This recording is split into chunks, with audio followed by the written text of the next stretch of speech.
Hi, Paul Griffin here, Mater's Director of Infectious Diseases, with another weekly update on COVID-19. The numbers this week again are really impressive. We've seen a very few number of new cases and a few days now even where there's been 0 cases reported, and that's fantastic. And once again, evidence that the measures implemented are the right ones and that everybody's abiding by those. And as reward for this effort, we've seen some restrictions being lifted as of this weekend, which will obviously be great. Having said that though, this will be a real test for us all, and we need to make sure we keep doing all the right things so that we keep control of cases and we don't see those numbers spike as a result.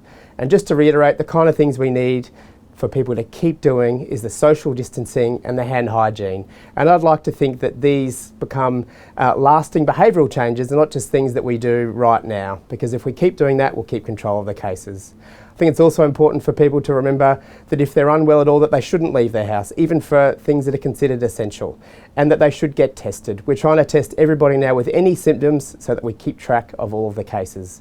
And part of that also is to get the app so that we can do that much more efficiently than ever before. And given that we're coming into flu season, I'd recommend everybody get a flu vaccine, if not already. Doesn't protect you from COVID, but will stop other respiratory illness that'll be a big problem for us as we try and keep control of COVID. And once again, I want to remind everybody that our hospitals are open for business, and that if anyone is unwell and needs medical attention, our hospitals are a safe place to get that right now. And finally, as part of my routine update, I wanted to give people a bit more of an update about progress with treatment and vaccines. There's a lot of information coming out about different treatments. We're not quite there yet in terms of having enough evidence to recommend anything routinely, but a lot of good work is happening, and I'm confident we'll get some improved therapies fairly soon. And a lot of good information has come out this week about the vaccines. The UQ vaccine has released some really promising animal data, and I'll be helping with those clinical trials in the coming weeks. And we're also trialling another vaccine from a US manufacturer in as little as 2 weeks. So some really exciting times in terms of that development. There continues to be a steady stream of good questions around COVID that I thought I might just address individually. The first one around the use of masks. And while this is still controversial and some countries are recommending it, the routine wearing of masks in the community in Australia is not currently recommended, partly due to our excellent control and the very low numbers of cases, but also to make sure they're available for healthcare workers. So once again, much better to make sure you adhere to social distancing and hand hygiene, and perhaps leave the masks for healthcare workers. I'm also getting a lot of questions about immunity from COVID, and the short answer really is that we don't know a lot about that yet. It's likely that most people get some kind of immunity from infection, but we don't know who that is, how to test for it, or how long it lasts.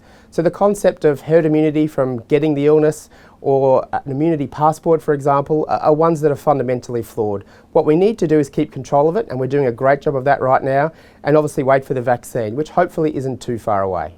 There's also a lot of questions about whether you can get reinfected with COVID, and varying reports from different countries around that.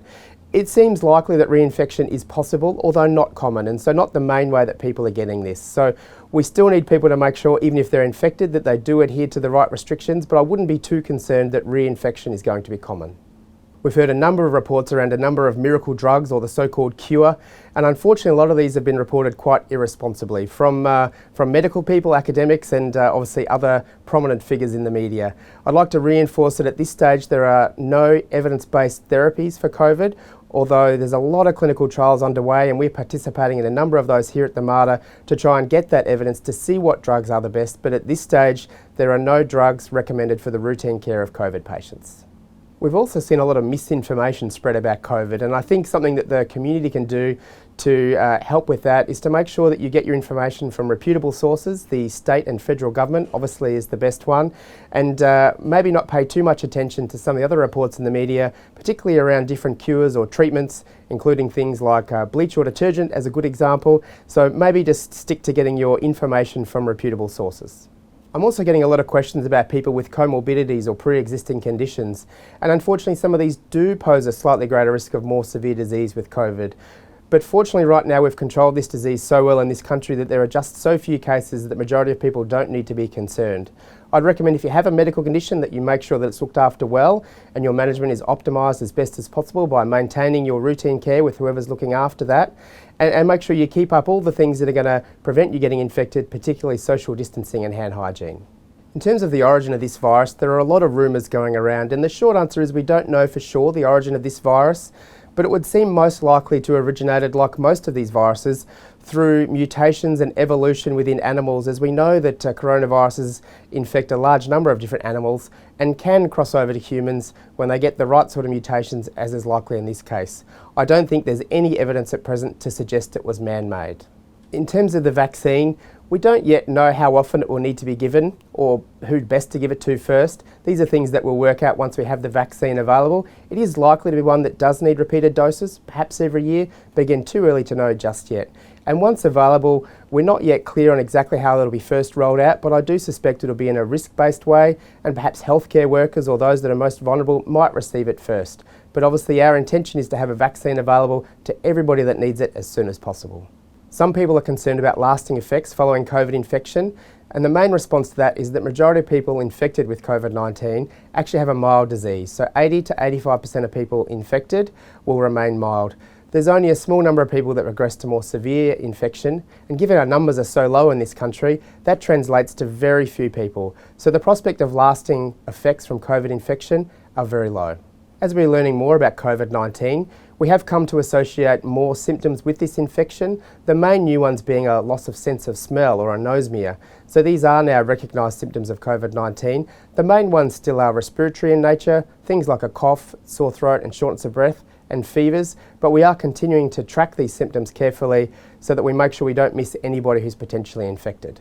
As reflected by our excellent numbers, there's very few numbers of new cases, it's really clear that if people do the right things, social distancing, hand hygiene, etc., then your chance of getting infected with COVID-19 is extremely low.